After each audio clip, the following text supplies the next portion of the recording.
was driving in to prepare for this program tonight, I was discussing just the possibility that it is indeed a rare opportunity that human beings have when they occupy the same space on this earth to meet one another and to really share vibrations and the good things and the bad things with one another.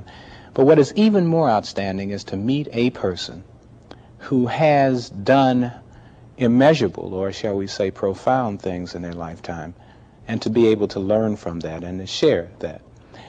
And just quoting from something which was recently published, it says, "Overall, I've had a very good life, a life of cotton and caviar, and the cotton years have made the caviar far more savory than they would have been had my early life been an easy one." And that's a quote from Alone with Me, 1976, published by Miss Eartha Kitt. And I'd like to thank you for being here with us tonight. You're welcome. And after rushing down here, it's truly a fascinating thing that you are here. Yes, I must say you drive very well. Well, that's not what I've been told. Thank you very much. You're here in town appearing at DB's Club, right? Yes. And how long has it been since you've done a tour like this and performed in the United States? I think last summer I did a show for the Theatre Guild, which was traveling across the country, a musical, but I only did a spot in the show. I only sang about maybe 5 songs in it. It was not my show. It was a show of the Theatre Guild. And before that, I was very spasmodically in America. I realize. I'll get back to that. But going back to that quote, how did you come by that? I mean, obviously that is a reflection of what happened in your life, and now at this age, you're able to measure all of those experiences. But I think I had been measuring them all my life. Except that when you get to a certain point and you begin to realize what you have gone through, and you use it as an asset rather than a hindrance, that every moment of your life has been extremely interesting. And you have been in school all the time. And this is what I feel all the time, no matter what end of the world I'm in or what experiences I'm having. I'm quite aware that I am constantly in school. And I will only get my diploma according to what one feels is going to be on my tombstone. That will be my diploma. I wonder what would the tombstone of Eartha Kitt read like, especially considering that you've been referred to in many ways, some pleasant and more frequently some very derogatory. We were just talking about sometimes you've been called different. I've been called just about everything I can possibly mention derogatorily. But, you know, it makes me sort of cry for 5 seconds, and then you be constructive about it for the rest of your life. I think that no matter what happens in your life, as you said, there have been some derogatory things that have happened to me, but nothing to me is derogatory. It depends on how I use it. I cannot tell other people or explain to other people why things are being said about me, or however they feel is their problem or their thing. And however I feel about myself is something else again.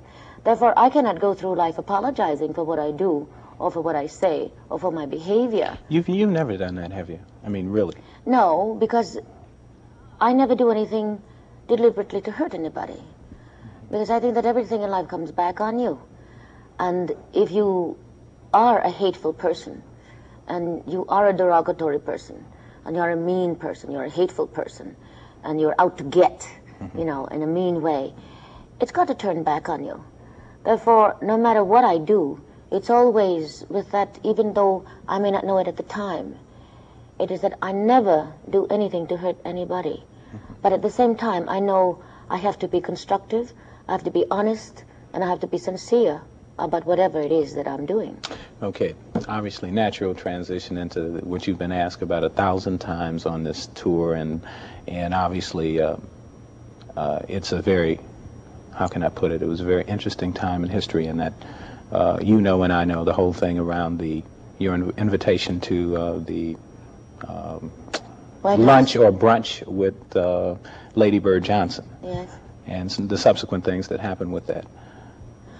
Well, first of all, Lady Bird Johnson asked me to come to the White House to give my opinions as to why there is so much juvenile delinquency in the streets of America. And that is what the invitation said. And she asked me, because I have been all my life, particularly since I started to become a name, and I realized that I was becoming something, that you want to give something back to the community. Let me interrupt you for that point, because you've been, one of the derogatory things that was said in an article recently was that you hadn't really concentrated your energies prior to this point in terms of working, for instance, in the ghetto. And I know that not to be correct, that you had spent a lot of times before it was popular working in Watts, your dance class, and other things. You started in Harlem. In Harlem, indeed, right? Yeah. Right. Long before it was even acknowledged, right? I know, okay. But I mean, I cannot explain for other people's opinion. Okay, fine. And therefore, I know what I am. Je suis comme je suis né comme ça, et c'est tout. Il faut pas expliquer des choses comme ça. But at any rate, whatever I have done, okay. I have done it because I felt I wanted to do it. Right. Not because it was a popular thing to do. And therefore, I did not publicize what I was doing, because I was not doing it for commercial reasons, any more than today. Whatever I do is not for commercial reasons, except for what I'm doing in order to survive on the stage. That speaks for itself. But when you get back to the question that you asked me about the White House luncheon, I was invited to the White House because of what I had been doing all my life, really. And eventually it got to the White House through Congressman Buczynski, who was a congressman at that time. He's now an alderman in Chicago. And he reported to Hubert Humphrey what I had been doing all my life, so to speak.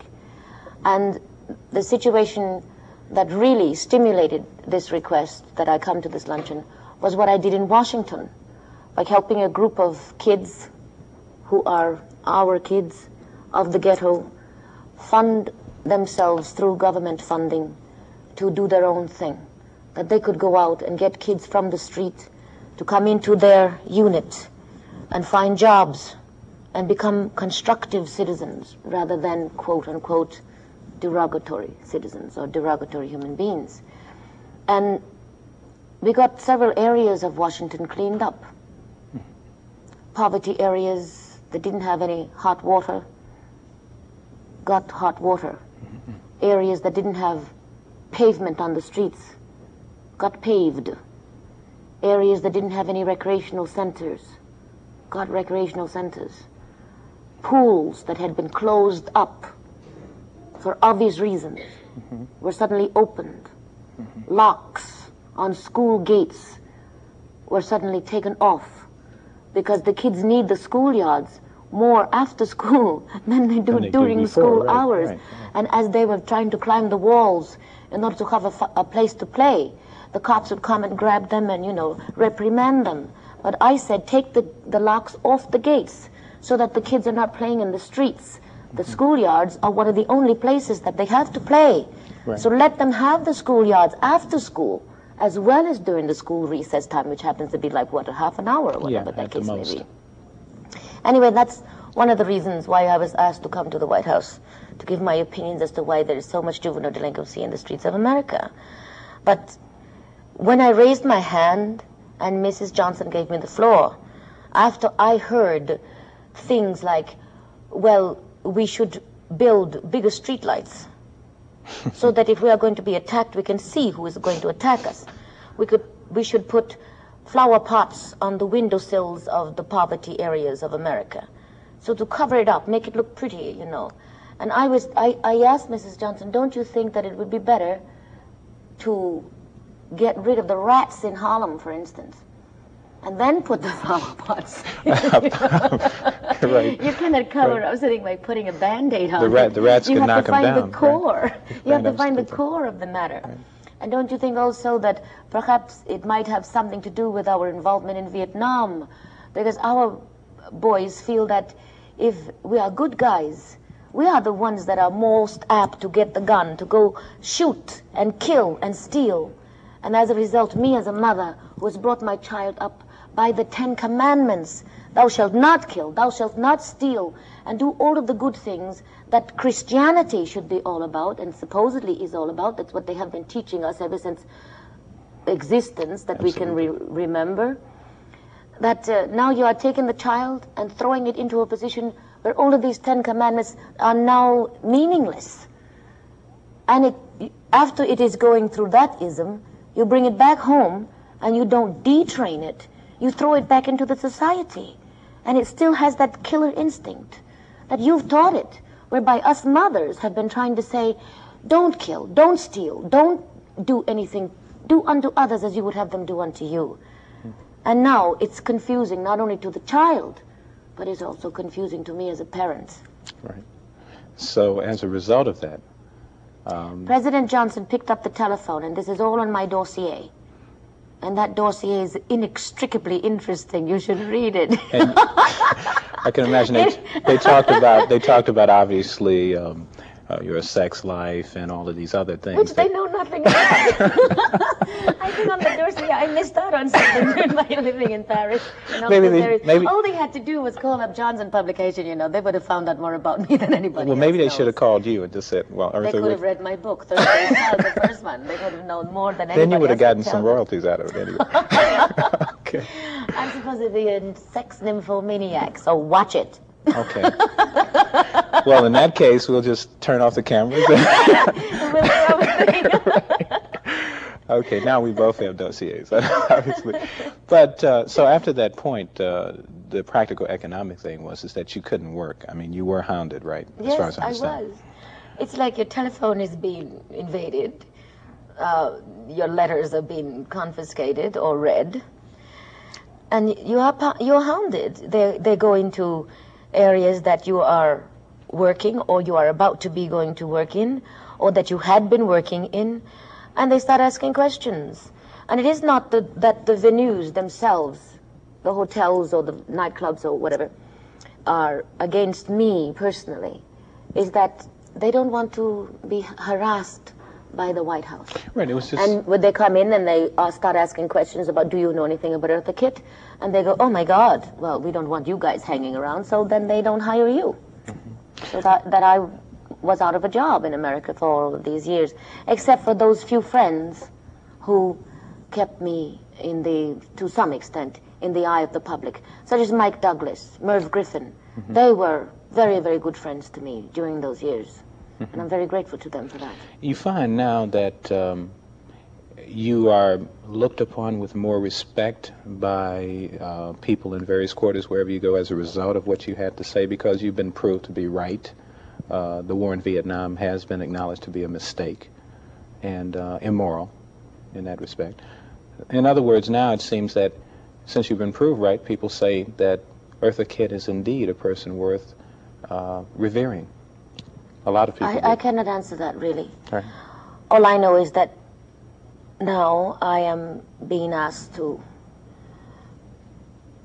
come back to America and work. But you know, it's like you can go back to Paul Robeson too, Right. and look at what they did to him. And it is a shame, really, because even though I love this country, I think I've been in 104 countries in the world, and I always want to come home. But I want this country to fulfill its promises. You know, even going back to the seasons of 40 acres and a mule, we never got that. We never got the freedom. They only took the chains off, but they never allowed my soul to exercise itself like a decent human being, and that's what I'm fighting for all of us. I don't care who it is. I don't know too much what to say to that, and I wonder. You mentioned Paul Robeson, and I think about the same thing, is that now that we're around and we're able, some of us in the media, to give you an opportunity, a person like yourself who is sensitive and committed, whether or not we ever will have the opportunity to acknowledge, say, the greatness of a person like Robeson. Did you know him personally, by the way? Yes, I didn't know him too well, but I was at a lot of his concerts. where people were throwing stones at him rather than recognizing what his spirit was all about. It's very easy for people to throw stones at you when they don't understand, rather than searching to find out what you are all about. I think that's a great mistake that we make between each other. Human beings are supposed to love one another and recognize each other as whatever it is that we have to offer in order to enhance the other one, help them grow and build and become whatever it is that human beings should really be all about, rather than allowing ourselves to be destroyed by that which we feel is derogatory.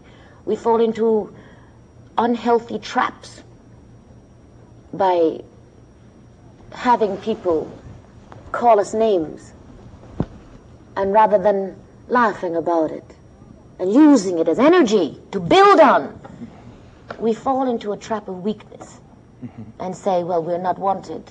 I'm going to go to sleep for a while.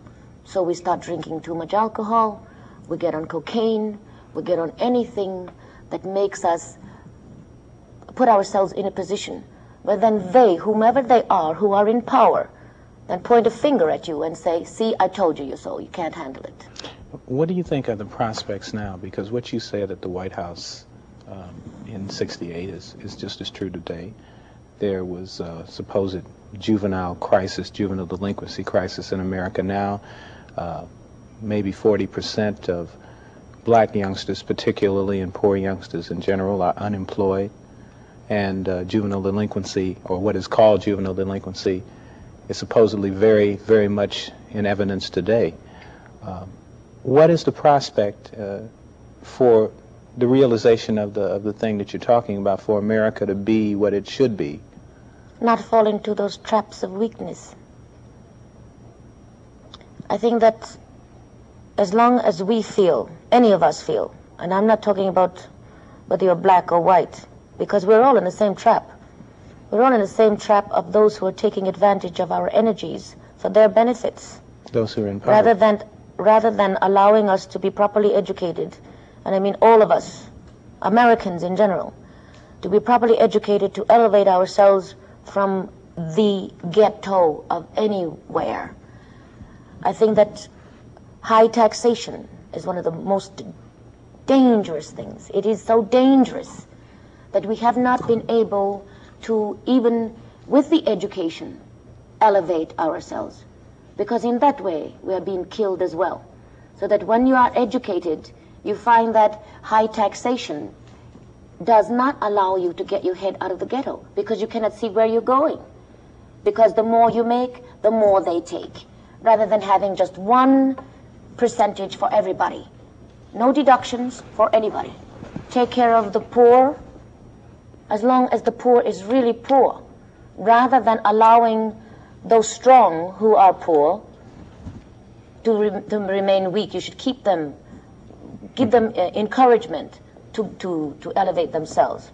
And the only way you can do that is you put one taxation on everybody, so that whoever I am, whomever you are, you can see by every penny where you want to go and where you can go.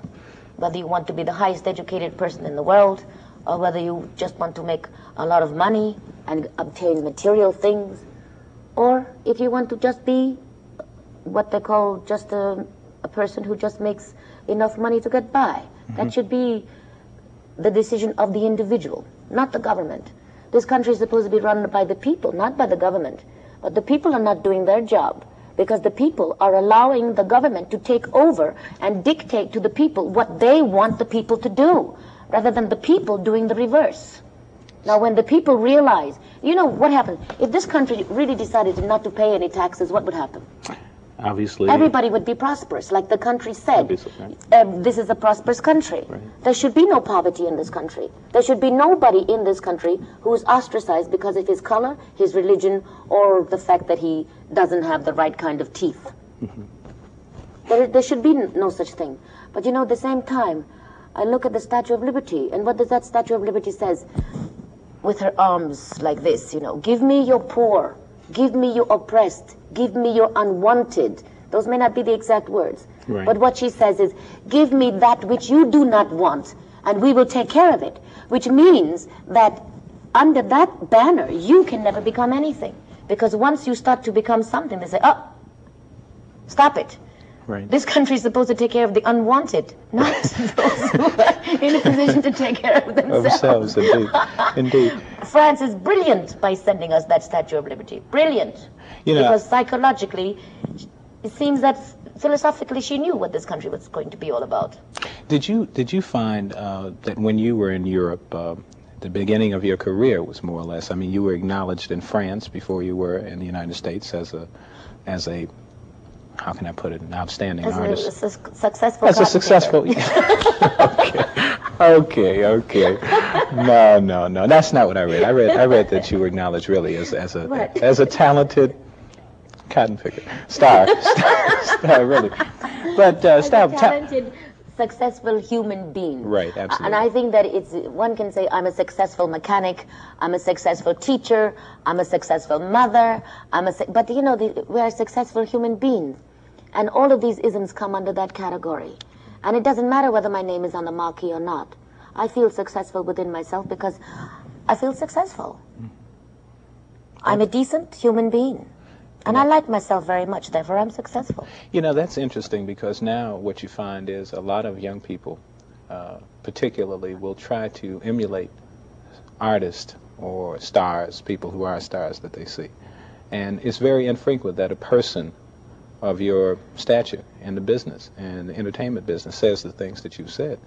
And do you find that the young people that you work with are benefited by the philosophy that you project, or do you even talk to them about these things? In addition to doing the dance classes, do you talk to them about some of the things we've discussed? I talk to them about it, yes. But if the mothers do not follow through, then the children, 9 out of 10 of the children, are going to fall by the wayside. And they make excuses for themselves. They say, well, my mother wasn't able to bring me to the class. Or we don't have the proper kind of transportation. Or I didn't feel well. Or something, rather than making it that person's business. They say, this is something that is constructive for me, and by Jove, I'm going to do it if I have to walk there. I mean, I cannot say that the kids today should do exactly what we did when we were kids. But you know, school to us was 20 miles away. Right. And we wanted that education. We wanted so badly to be aware, to be able to read and write. To some extent. We walked to the school.